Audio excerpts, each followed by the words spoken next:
Essa mensagem eu nunca vi assim um pregador, uma pessoa pregar. Anos atrás a lição chegou a dar uma abordada nesses assuntos. Tá? Mas, para você poder entender, vamos abrir a Bíblia no livro de Sofonias. Sofonias, um profeta ali dos menores, né, ali, e provavelmente você pouco conhece também sobre Sofonias. Sofonias capítulo 1, Ellen G. White também faz um comentário no livro Profetas e Reis, que o que aconteceu lá em Judá vai acontecer também no tempo do fim. E Sofonias foi um profeta que veio logo depois de Abacuque. Abacuque também foi um profeta que profetizou nos dias ali do rei Manassés, para frente do rei Josias. E Sofonias também pegou essa faixa aí do rei Josias. Sofonias ali, capítulo 1, o versículo 14. Eu gostaria de convidar o César e o Edson para vir aqui à frente. Pode sentar aqui? O César, né? Pronto, os dois vão sentar aqui, um do lado do outro. Pronto. E vão ajudar também aqui na leitura, na conversação também. Sintam-se, né, na liberdade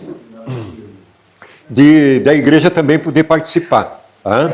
Até digo, eu não gosto de pregar sermão. Eu gosto, assim, de pregar uma mensagem de estudo, dando oportunidade também para a igreja participar, né? Vejam bem, Sofonias capítulo 1, versículo 14.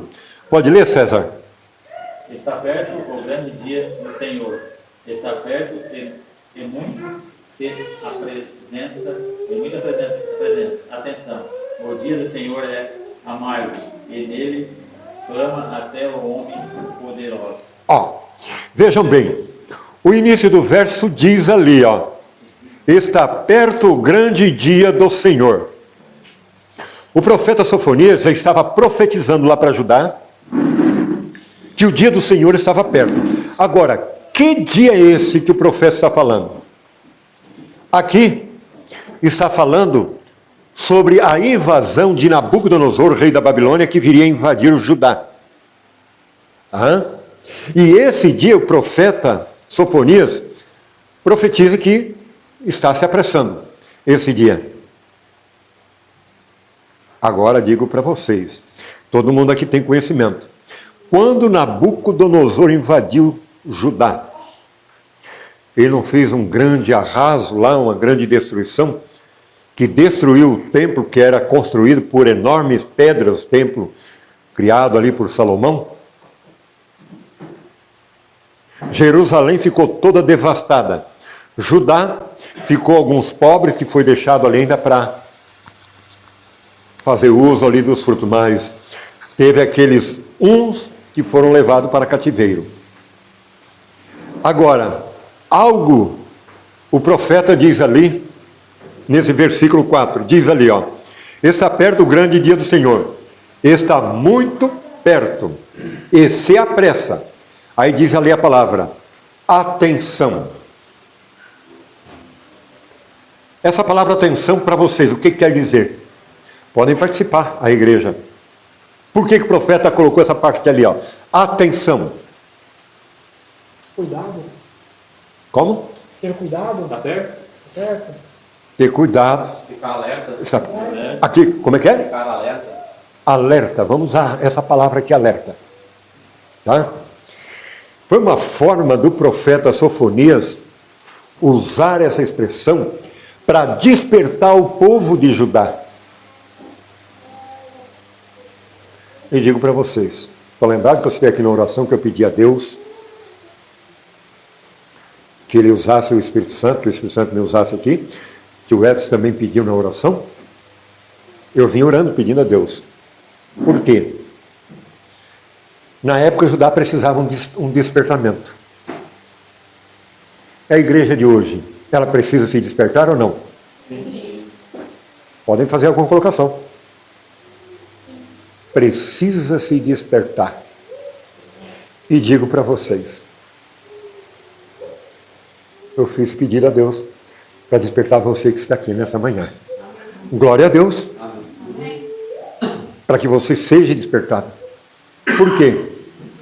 Como nós cantamos, o nosso Senhor, Ele vem para vencer. Ele vem como vencedor. Jesus Cristo. Mas diz ali ainda, o verso 14: o dia do Senhor é amargo, e nele clama até o homem poderoso. Agora vejam bem. O profeta Sofonias não avisou que o dia que Nabucodonosor, o rei da Babilônia, viesse invadir Judá, o dia ia ser amargo. Os homens poderosos da época, não iriam poder suportar. Eu pergunto aqui para o Edson, para o César, a partir do decreto dominical, o homem ainda vai ter como ainda suportar uns dias. Mas o mundo não vai vir entrar uma grande crise? Sim. Vai. A partir daquele momento, ele já vai poder sentir o peso da mão de Deus. Como a Malaquias falou, terrível o dia do Senhor. Aqui, terrível o dia do Senhor. Aqui também está dizendo a palavra aqui. Nós vamos ver essa parte aí. Vejam bem, irmãos. Lá em Judá, como nós temos conhecimento, foi tudo destruído. No tempo do fim agora, não vai ser diferente. Como foi citado, vai vir uma grande crise. Até nesse momento, os homens já vão desmaiar, já vai, mas tem ainda uns que vão ainda suportar. Mas a partir do momento que a porta da graça se fechar, como a última vez que eu tive aqui, a gente pregou sobre o fechamento da porta da graça, né? A gente trouxe aí um estudo.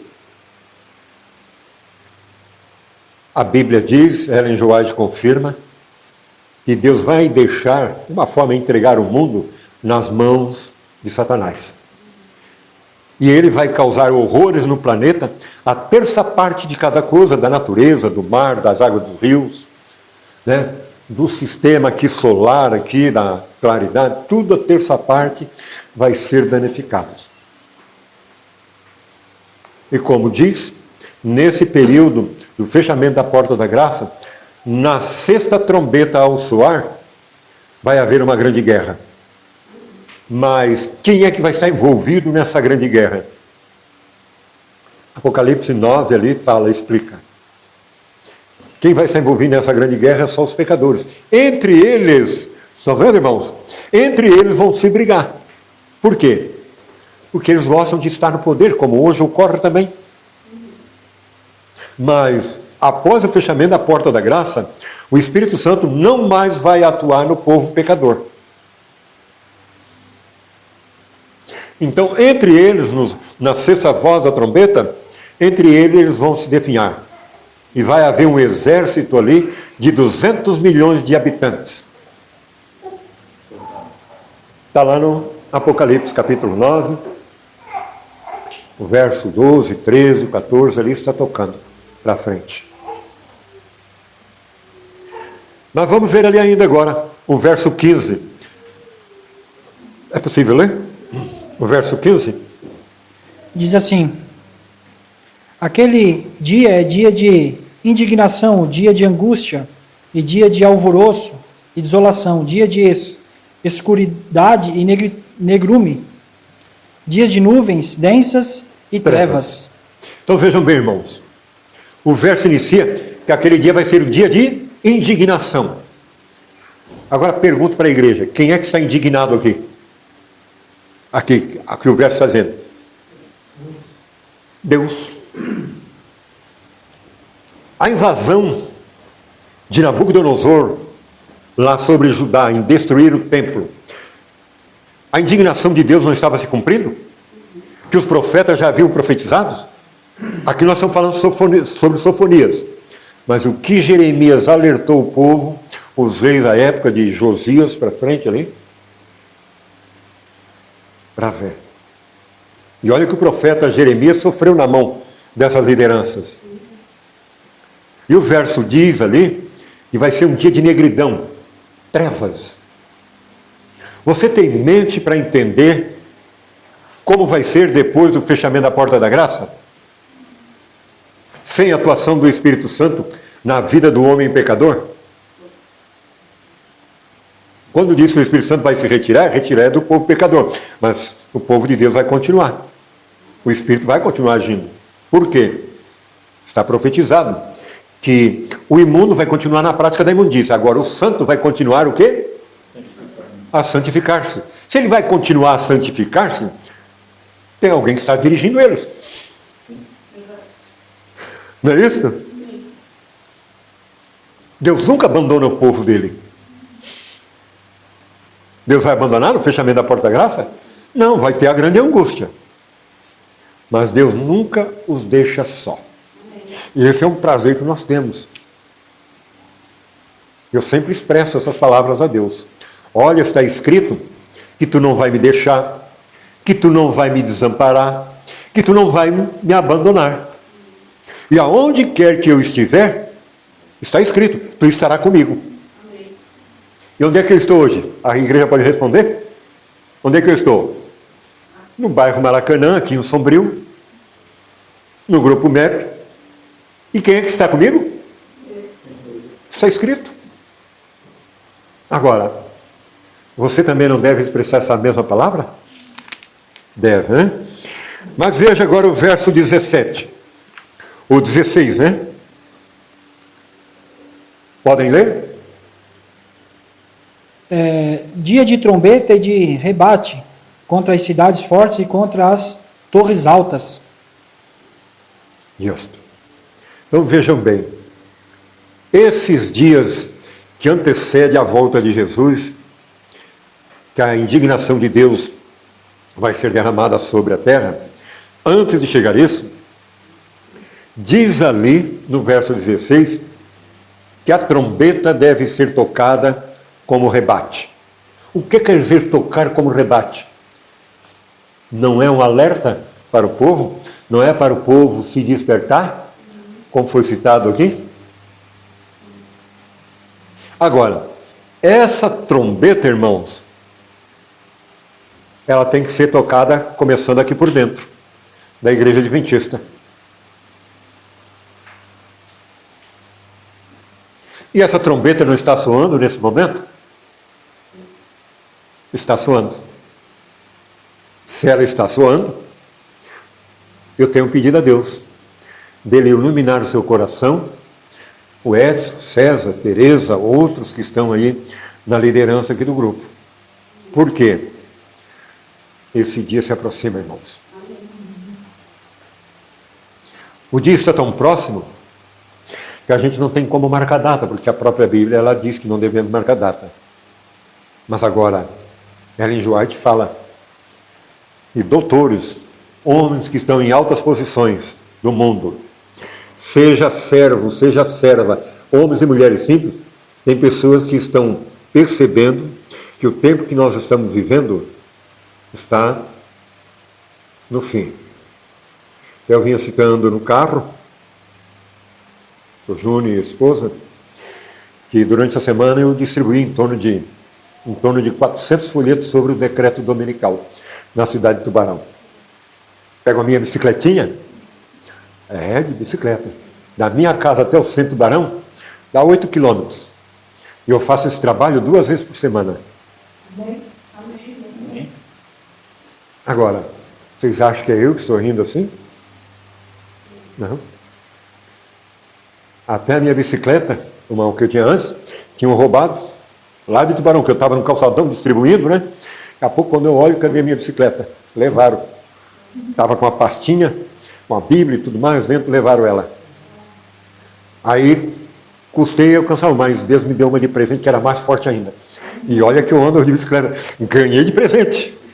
E, irmãos, olha, quer em equipe, quer no particular, Deus sempre está me levando a pregar. E isto é um alerta para você. Eu estou sentindo essa palavra que eu estou sentindo lá no profundo do coração. E vocês não deixaram de pregar o Evangelho sobre a volta de Jesus. Todo mundo aqui está sabendo sobre a volta de Jesus, né? Vocês já estão sempre se alimentando dessas palavras. Mas Deus está me trazendo mais agora para dar esse reforço a vocês. E diz ali no verso 16 ainda, que é dia de trombeta, contra as cidades fortes, não diz ali? E contra as torres altas. O que é que você entende por cidade forte e torres altas aqui? Quer aonde essas cidades estejam, existem ali poderosos, nós não temos que temer. A trombeta tem que soar aos ouvidos deles. Nem aqueles que estão nas torres fortes, aqueles que estão lá por cima no alto, tem que ouvir. Nós soar a trombeta com rebate. Vejam ali o verso 17. Pode ler, César? 17 diz assim: trarei angústia sobre os homens, e eles andarão como um cego, porque pecaram contra o Senhor, e o sangue deles se derramará como pó, e a sua carne será atirada como esterco. Olha, só vejam, irmão, como essa parte é profunda desse verso. Bem do profunda. O verso 17, trarei angústia sobre os homens. Em que período as angústias profundas vão iniciar? A partir do fechamento da porta da graça. Mas antes vai ocorrer uma pequena angústia. A crise, após o decreto dominical, que todo mundo acha que vai ser maravilhoso, logo vai entrar uma grande crise, que vai deixar o pessoal perplexos, aí, na profundeza de angústias. Mas o fechamento da porta da graça, aí não tem como se medir a angústia. Diz ali ainda, no verso 17, e eles andarão como? Cegos. Uma pessoa que é cega, fecha os olhos, se você fechar os olhos, começar a andar, vai enxergar alguma coisa? Vai ter alguma noção de onde está? Após o fechamento da porta da graça, irmãos, o pecador vai andar nesse estado. Mas digo para vocês, nem o santo também, a hora que fechar a porta da graça, vai saber também que a porta da graça está fechada. Mas a partir desse momento, a certeza em Cristo Jesus, digo, quando fechar a porta da graça e começar a acontecer os grandes problemas no planeta Terra, nas profundas angústias, Deus vai colocar uma porção dobrada de anjos ao nosso redor. Amém. E você gostaria de sentir a presença dos anjos? Amém. Amém. Diz ali ainda o verso 17, diz ali, né, ó, porque pecaram contra o Senhor, essas pessoas, né? Aí diz ali, ó, e o sangue deles será derramado, se derramará como pó, e a sua carne será tirada como esterco. Irmãos, a partir do fechamento da porta da graça, como nós sabemos, Satanás vai causar danos às águas saudáveis, né? A estrela, o absinto vai cair sobre as águas potáveis, que o ser humano vai ali beber aquela água, no ele beber, ele mesmo vai morrer, o pecador. Em outras palavras, o verso está dizendo que eles nem vão ser sepultados.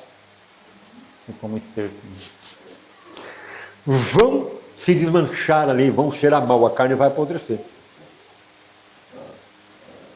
É isso. E tudo isso está sendo também servindo de alerta para Judá. Quem é Judá aqui? Nós. E Ellen G. White diz aí nessa parte que ocorreu lá com Judá, com a destruição de Nabucodonosor, vai ser o tempo do fim também. E vocês têm conhecimento que a destruição de Jerusalém nos anos 70, lá o tempo que muitas pessoas morreram, Ellen G. White toca no grande conflito. Essa parte ali é uma réplica do que vai acontecer no tempo do fim. Ela diz mais, ela diz que não é nem sombra o que vai acontecer. Isso. Vai ser terrível. É só uma réplica, é só uma pequena sombra, para ver que a destruição do planeta Terra vai ser muito grande. O sofrimento, as dores. Por que que as dores vão ser tão grandes, irmãos? Nós temos que entender. As dores vão ser tão grandes porque Jesus fez um sacrifício na cruz por amor ao ser humano, para poder salvá-lo. Mas o ser humano não deu crédito a esse sacrifício. Tanto que a Bíblia diz que é um pequeno rebanho que vai se salvar. Lucas 12, 32 e Apocalipse 12, 17. Apocalipse 20, do verso 8 ao 10, diz que os perdidos são como a areia do mar. Muitos, milhares de milhares. O verso 18 diz assim, ó. Nesses dias de indignação de Deus, diz ali, ó. Nem a sua prata, nem o seu ouro os poderão livrar no dia da indignação do Senhor.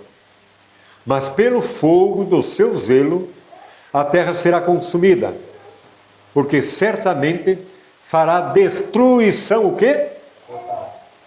Vocês sabem o que é uma destruição total, irmão? A terra vai se tornar um caos, e nós temos conhecimento que Cristo tira o povo dele daqui, e Satanás vai ficar aqui durante 1000 anos.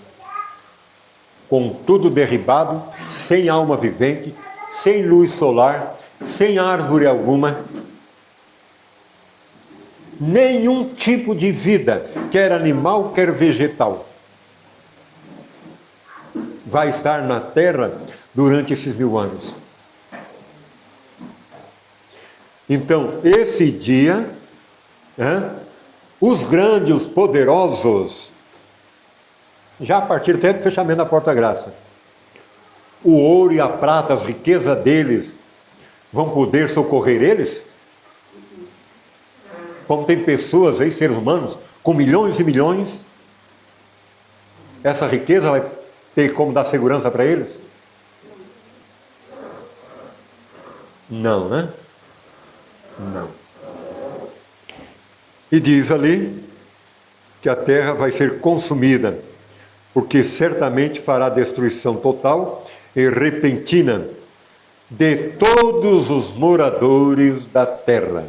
Aí acrescenta ali a parte, de todos os moradores da terra. Quem é esse todos os moradores aqui? Vamos ver a participação da igreja. Quem são esses todos os moradores que vão ser destruídos? Todos os habitantes da terra, norte, sul, hein? Todos os habitantes da terra. Isso, mas quem são eles? Os ímpios. Os ímpios. O povo santo não. Está você decidido em participar deste grupo que se chama Pequeno Rebanho? Lucas 12, 32, Jesus diz: em nós dar a voz de rebate, tocar a trombeta de rebate ao mundo, Jesus diz, ó, não tenham medo, pequenino rebanho, porque o vosso Pai se agradou em dar-vos o seu reino. Eu sempre me alimento com essas palavras, com esse verso. Em minhas orações, vamos ver se eu dirijo 10 orações durante a semana, um exemplo. Em 8 delas, 7 delas, eu cito também esses versos do pequeno rebanho, em que Deus se agradou em dar o reino. Citei assim uma forma para você poder entender que esses versos estão ali, ó, memorizados, que eu cito perante Deus. Agora vejam o que o profeta Oséias diz. Oséias capítulo 6.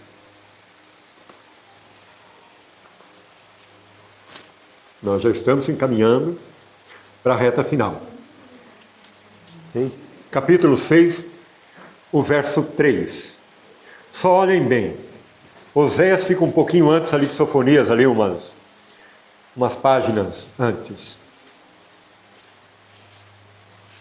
A ilustração aqui da rocha e da areia, lá no momento Deus toca, como a gente observou. Que Deus seja louvado, né? A gente vê como o Espírito Santo conduz, né? Amém.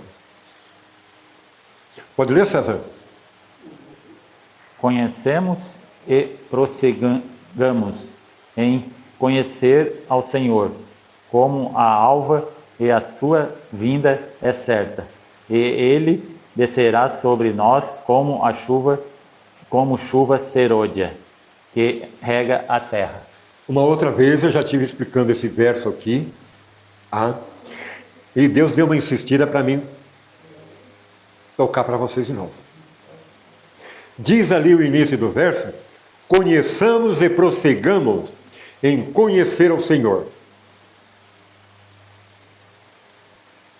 Tem você essa decisão no coração, em estar conhecendo ao Senhor?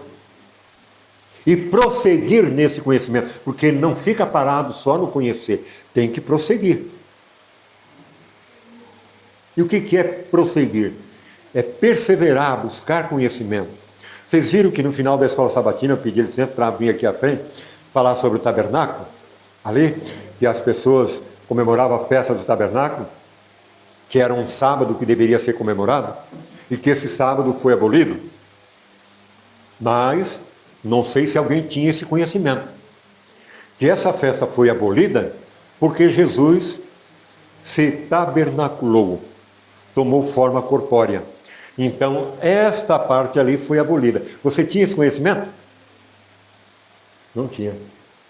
Veja, porque Jesus tomou forma corpórea, que ele habitava no céu, e veio se tabernacular, morar num corpo físico. Estão vendo como é bom assim a gente estudar, a gente buscar conhecer, está se aprimorando na palavra de Deus? É importante. Aí diz ali, no verso 3 ainda, como a alva, a sua vinda é certa. O que é a alva, irmãos? Alguém pode responder? O que é a alva? Edson, César? O amanhecer. O amanhecer. Estou. Obrigado pela participação. Agora vejam bem. Para surgir a alva, não era noite antes? Não era tudo escuridão? Era escuridão. Digo para vocês, irmãos, a maioria dos habitantes da Terra, o estado mental delas está em escuridão, em trevas. Como nós vimos, a Sofonia diz que nós temos que soar a trombeta, anunciar a volta de Cristo. Agora, quando nós anunciamos a volta de Cristo, pessoas não vão dar crédito? Vão. Eu até citei no carro, que eu botei umas mensagens aí, que eu não mexo assim muito com internet. Eu até tenho ali um Facebook que eu boto as mensagens em alguns grupos. Botei a mensagem sobre a vinda de Jesus. E eu fico contente que tem pessoas ali, provavelmente não são adventistas, mas expressam a mesma fé que eu e você devemos ter. Mas também tem aqueles que estão com o estado mental obscurecido, que fazem até pouco caso. Mas o que é que vão fazer? A trombeta está sendo soada, não está? Não está sendo pregada a mensagem? Tá. Agora, se ele zomba, faz pouco caso, agora é um problema dele. Agora, a vinda do Senhor, ela é certa. Assim como a noite está e a alva vem clareia o dia, como clareou, que eu levantei hoje, era 5h15, acordei, para preparar as coisas, tudo para vir para cá. E o dia já em seguidinha começou a raiar. Como a alva o dia clareia com certeza, assim é a vinda de Cristo. Você tem alguma dúvida? E nessa mensagem do Facebook, teve um lá que colocou, isso nunca vai acontecer, ele nunca vai vir de novo. Teve outro que botou que se ele vir, vai ser morto hoje aí a espada. Sempre tem aqueles que não têm noção. Mas agora vejam ali, irmãos, o verso 3. Diz ali, e ele descerá sobre nós, como a chuva. Que chuva, irmãos? Serôdia. Chuva? Chuva? Isso. Quando eu repetia sempre a igreja citar, irmãos, digo para vocês, isso até está acontecendo com o MEP também, não é só com a igreja, o MEP também. Está você clamando diariamente pela chuva serôdia? Por que o profeta Oséias está citando aqui? A vinda do Senhor é certa como a chuva serôdia. A chuva serôdia na época não era derramada para o amadurecimento dos frutos? Lá na época, o povo judeu tinha certeza da chuva serôdia que amadurecia o fruto. E o profeta está dizendo aqui que a vinda do Senhor, que era a primeira vez que Jesus veio, era certeza. Era certa. E Jesus não veio como homem? Não se tabernaculou? Se tabernaculou. Então ali foi a certeza confirmada da chuva serôdia. Agora vejam bem. Hoje, eu e você, não temos a certeza que Jesus vai voltar? Isso. Mas só que antes, irmãos, o que é que vai ser derramado? Chuva serôdia. Isso. No poder É do algo Espírito que Santo. muitos adventistas não estão tendo essa certeza.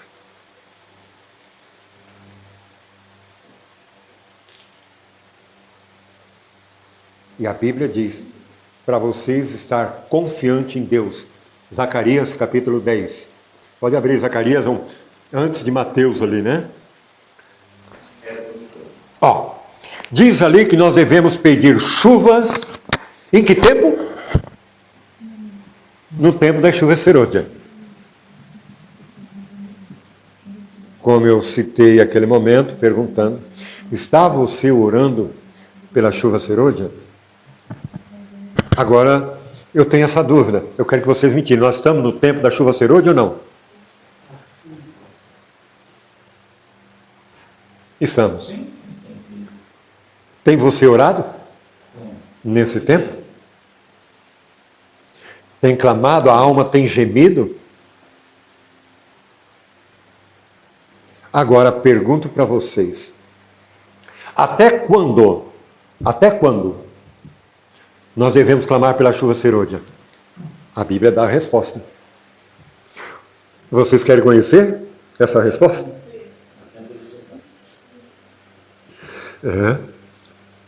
Isaías dá essa resposta. Já podem abrir Isaías capítulo 32. Isaías 32 dá a resposta. Até quando nós devemos clamar pela chuva serôdia? Até quando? Isaías capítulo 32. Tu tens aí, tens como ler? Não abriu? 32 de quê? Deu? 32, verso 15. Veja, até quando? Até que se derrame sobre nós o Espírito lá do alto. Tá bom. Até quando nós temos que clamar pela chuva serôdia? Até quando o Espírito for derramado lá do alto. Olha aí, irmãos. O corpo, olha. Isso. Estão vendo, irmãos? O Espírito Santo sempre teve trabalhando a minha mente para passar essa mensagem, em dizer para vocês, clamar pela chuva serôdia. Tá? Até quando? A Bíblia diz, até que ela seja derramada. E esse aviso não é só para o MEP, é para toda a igreja. É interessante aqui que, continuando, né? Pode ler, isso. Até que se derrame sobre nós o Espírito lá do alto. Isso. E o deserto se torne um campo fértil. Isso. E o campo fértil seja reputado por um bosque. Isso. Agora vejam bem. Quando na época caía a chuva serôdia, a terra não era molhada ali, o fruto não amadurecia, não dava tudo, Deus não dava tudo de bom para eles. A mesma coisa, irmãos. Quando eu e você recebemos a chuva serôdia, irmãos, aí, perante o decreto dominical, Deus ainda há de permitir que alguns dentre os cristãos morram, para se completar um número. Uma outra vez já expliquei aqui. E até o último ser selado ali, que aí fecha a porta da graça. O último cristão morrer e o último a ser selado, ali fecha a porta da graça. Então, aquele que recebeu a chuva vai produzir para toda a eternidade. E quando caía a chuva serôdia lá, o pessoal de Israel não ficavam alegres? Ficavam. Por quê? Porque eles viam que Deus estava trabalhando e iria produzir. Isaías 44. A última mensagem aqui para a gente. Isaías 44.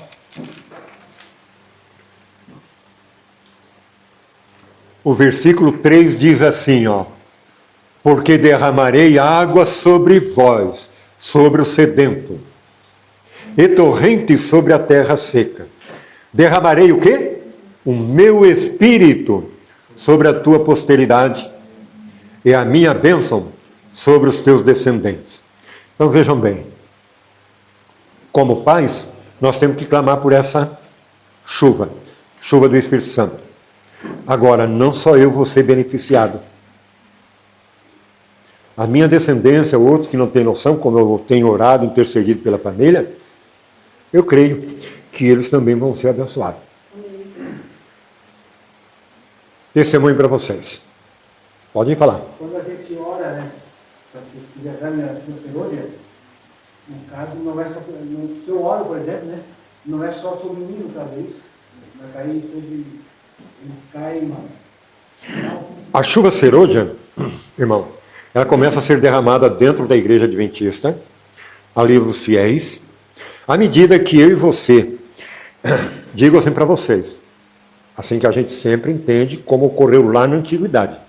Só vejam bem, quando eles receberam a chuva temporal, o derramamento do Espírito, aquele grupo de pessoas que Jesus formou, por onde é que eles começaram a pregar o Evangelho? Foi lá pelo mundo? Por Jerusalém. Isso. Irmãos, não foi falado aqui que tem pessoas que não estão alertadas ainda dentro da igreja e não estão despertas? Foi. Dentro da igreja existem pessoas dormindo. Que quando a chuva serôdia for derramada, vai ser derramada em 1, 2, 3, e estes vão despertar outros irmãos, e Ellen G. White também diz, tem certos irmãos dentro da igreja, cheios de conhecimento, que não clamavam pela chuva serôdia, eles vão ficar surpresos vendo aqueles humildes sendo despertados, recebendo o Espírito, e eles não. E o que é que vai acontecer com essas pessoas? Eles vão virar as costas para o altar e vão direto para o mundo, concordando com o domingo. Irmãos, nós estamos aí às portas do decreto dominical. Então, não deixe de clamar, porque a hora que sair o decreto dominical e você falar, vou me preparar, agora é tarde para você. Para o mundo lá fora não é tarde. Agora, para mim e para você é tarde. A graça para os adventistas vai terminar primeiro, no sentido dessa parte. Não estou bem, não posso pedir a chuva serôdia. Nós temos que pedir para ser transformado a nós mesmos primeiro. Isso. Né? Porque senão não tem como. A gente às vezes não quer pedir porque tem que mudar alguma coisa. Não vai mudar, é o Espírito que vai mudar. É o Espírito que nos muda. Eu vou pedir para o Edson novamente ler essa parte em pé aqui para a igreja, para eles ficar bem cientes, né, dessa parte. Né? Como eu citei em oração, que o Espírito me conduzisse, que vocês pudessem ver Cristo em mim, né, mediante o atuar do Espírito. E o Espírito Santo usou nesse momento ele aqui, nesse momento especial. Pode ler bem alto para eles ouvir, né? Durante o reinado de Josias, a palavra do Senhor veio a Sofonias, especificando claramente os resultados da contínua apostasia e chamando a atenção da verdadeira igreja para a gloriosa perspectiva de além. E tem outra parte que agora eu vou concluir, diz assim, suas profecias de juízo iminente sobre Judá se aplicam com igual força aos juízos que devem cair sobre o mundo impenitente por ocasião da segunda vinda de Cristo. Isso é o que Ellen G. White fala no Profetas e Reis. Aí essa folha aí que eu dei para vocês, ela está mencionando nesse sentido também, irmãos.